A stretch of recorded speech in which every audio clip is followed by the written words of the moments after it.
La semana pasada el gobierno presentó finalmente el articulado de su propuesta de reforma fiscal. Es una reforma ambiciosa y muy amplia que incluye temas que van desde cambios a la regla fiscal, cambios a los programas de gasto social, mayores impuestos como lo es de usual de una reforma tributaria, pero también otros temas relacionados con facturación e impuestos verdes. En este video queremos centrarnos en la parte de tributación, explorando los detalles que tienen que ver con esta reforma propuesta. Antes de entrar en los detalles, hablemos de la justificación que presenta el gobierno para hacer una reforma fiscal. El primero tiene que ver con un desbalance en las cuentas del gobierno que ya existía de manera persistente antes de la pandemia, pero que con la pandemia se exacerbó. Es decir, los ingresos del gobierno pues, son inferiores a los gastos de funcionamiento de inversión y por tanto pues, ha habido unos déficits fiscales que acumuladamente en el tiempo pues, han generado un aumento de la deuda pública. Con la reforma se pretende corregir esto con unos ingresos adicionales por 16 billones de pesos que cubrirían ese faltante sistemático que hay en las cuentas del gobierno, permitiendo que la senda de deuda pública pues, sea convergente en el tiempo y no pues, divergente y creciente. Una segunda justificación tiene que ver con el programa de transferencias sociales. El gobierno está presentando una propuesta donde Ingreso Solidario, que es un programa que se creó durante la pandemia, se volvería permanente con un costo de 4,6 billones de pesos anuales. También un aumento en las transferencias a los ingresos más pobres a razón de la devolución del IVA por 1,8 billones de pesos y una serie de programas de estímulo al empleo que costarían unos 800.000 millones de pesos. Con la justificación de el faltante fiscal y la expansión de programas, el gobierno está buscando aproximadamente unos 23 billones de pesos con esta reforma fiscal.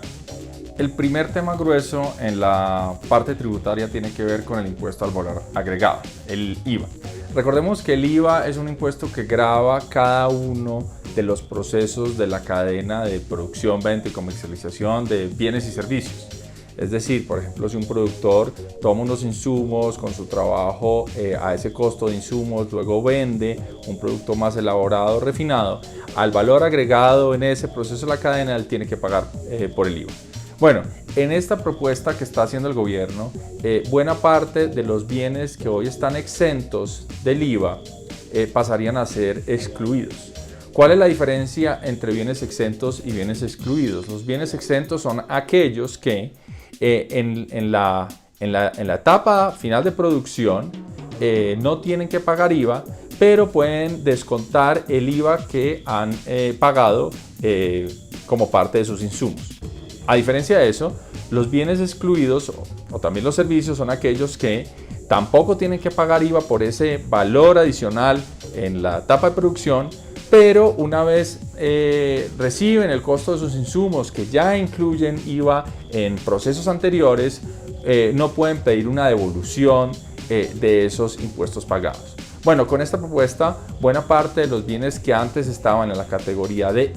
exentos pasarían a la categoría de excluidos, como por ejemplo la carne, el pollo, el arroz, la leche, los huevos, los libros, el biodiesel y algunos otros productos. Esto pues tendría el efecto de aumentar el recaudo vía la interrupción de esas devoluciones usuales y dependiendo de la capacidad que cada uno de esos productos tenga de trasladar los precios al consumidor, pues sería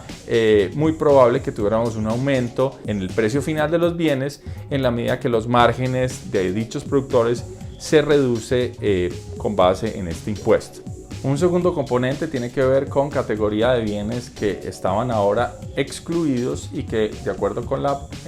propuesta de reforma pasarían a ser bienes que pagan tarifa general. Hay algunos insumos que están ahí y algunos servicios como por ejemplo los servicios públicos de estratos 4, 5 y 6. Recordemos que hoy en día para algunos servicios públicos los estratos más altos, en particular estratos 5 y 6, pagan unas sobretasas que son subsidios a los estratos más bajos, que son incluso pues, más altas que la que tienen que pagar o la que tendrían que pagar con este IVA del 19%. Entonces, pues si bien ahí hay unas compensaciones y dependiendo del servicio público estaríamos hablando de un empeoramiento o no, pues en algunos casos el IVA al 19 pues es incluso inferior a la sobretasa. Pero no obstante ha sido un punto pues bastante controversial y crítico y ya escuchamos propuestas para eliminar esa propuesta. Finalmente, en el tema del IVA hay unos productos que pasarían a ser gravados con una tarifa del 5%, como los paneles solares o instalaciones relacionadas con paneles solares. Eso significaría una reducción de los impuestos que actualmente pagan, porque no están hoy en día ni en la lista ni exentos ni excluidos y por tanto están gravados a la tarifa general del 19%. Y finalmente hay unos bienes que pasarían de la tarifa especial que tenemos del 5% a una del 19%. Entre ellos el más discutido es el de la gasolina y ACPM, pero hay otros bienes que están también en esa lista que pues quedarían a la tarifa del 19%, que es la tarifa general de nuestro sistema tributario actualmente. Pasemos ahora al tema de empresas. Para el impuesto de renta a personas jurídicas, el gobierno está proponiendo lo siguiente: tener una tarifa de 24% de impuesto de renta para las empresas más pequeñas de 500 millones de utilidades o inferior, y una tarifa de 30% para las empresas que generan unas utilidades más grandes. Al mismo tiempo, está proponiendo una transición, un ajuste, donde por los siguientes 2 años habría una sobretasa a todas las empresas de 3 puntos porcentuales, de tal manera que las tarifas de renta serían del 27 y el 33%, que tendrían que ser pagadas con anticipo para los años 2022-2023. Con esto el gobierno pues espera recaudar durante esos 2 años aproximadamente unos 7 billones de pesos por cuenta de esta sobretasa. El gobierno también está planteando eliminar un número importante de exenciones y deducciones a las cuales pueden acceder las personas jurídicas, es decir, las empresas. Una en particular que es importante sería el descuento del ICA, que se introdujo en la pasada reforma tributaria. Recordemos que como quedó ese descuento sería el 50% para este año y posteriormente podría ser incluso del 100%. Bueno, esta reforma reversa ese último escalón y permitiría que las empresas solo descuenten el 50% del impuesto que pagan de ICA dentro de ese impuesto de renta que también tienen que declarar. Hablemos ahora de quizás la parte más ambiciosa en términos de recaudo y más gruesa de la reforma fiscal, aquella que tiene que ver con el impuesto a la renta de personas naturales. Bajo la propuesta de la reforma fiscal habría varias modificaciones. La primera tiene que ver con las deducciones a las cuales la gente puede acceder para reducir la renta gravable, es decir, reducir el número de impuestos mediante varias deducciones. En la actualidad hay algunos esquemas como aportes a fondos voluntarios, aportes a cuentas AFC, cesantías, un descuento por personas dependientes. Con base en la propuesta que el gobierno presentó, todas esas secciones quedarían eliminadas y el límite máximo de descuento pasaría del actual 40% a uno de 25%, que sería automático. Es decir, la gente no tendría que demostrar ningún tipo de aportes o deducciones, sino que automáticamente se calcularía ese 25% de sus ingresos que no estaría grabado. A partir de allí, pues la propuesta también es ambiciosa en la medida que busca bajar el umbral al cual la gente tiene que pagar impuesto de renta. En la actualidad, aproximadamente alguien que se gane 4.700.000 o incluso más, dependiendo de las deducciones, está sujeto al impuesto de renta. De acuerdo con la propuesta y dado los cambios en las deducciones a partir del 2022, es decir, hablemos de alguien que tenga que pagar ingresos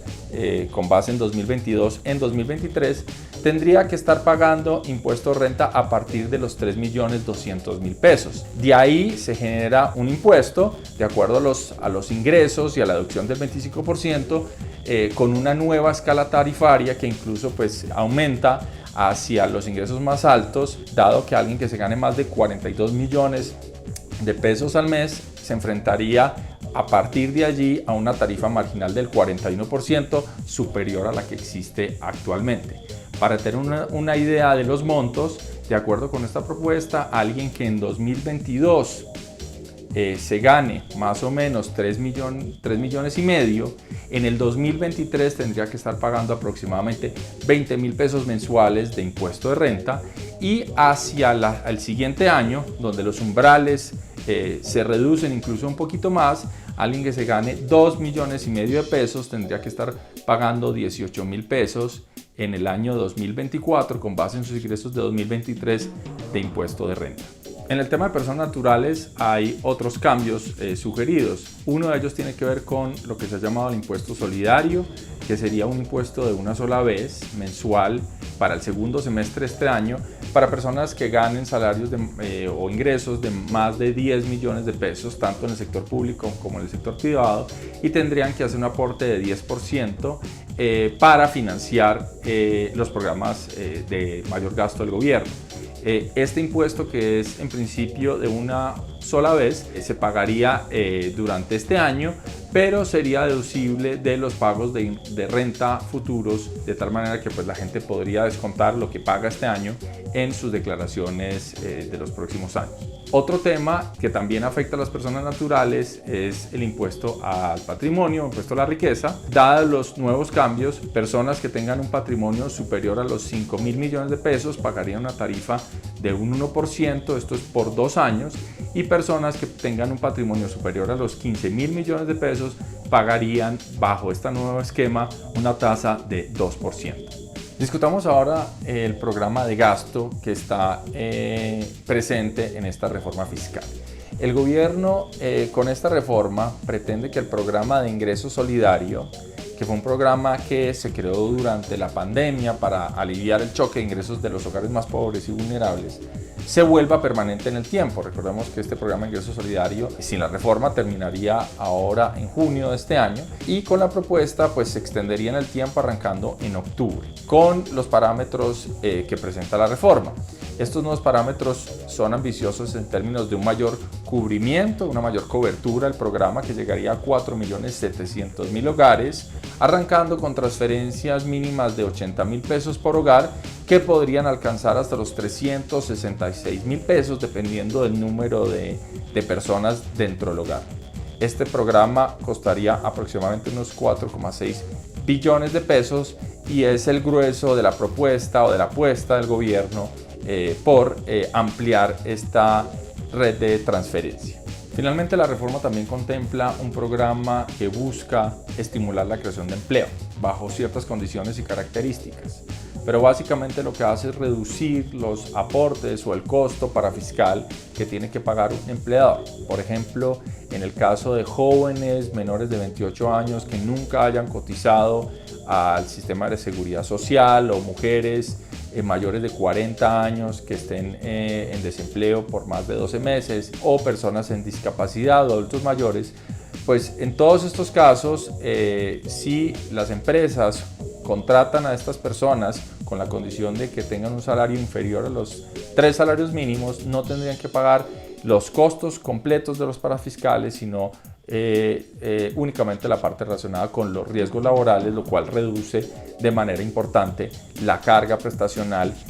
con el fin de que las empresas formales tengan una creación muchísimo mayor de empleo. Como ustedes han visto, esta es una reforma compleja con un número importante de propuestas. Los invito a consultar nuestro último informe sobre la reforma, donde hacemos un diagnóstico en detalle de dichas propuestas en nuestra página de investigaciones económicas www.investigaciones.corficolombiana.com.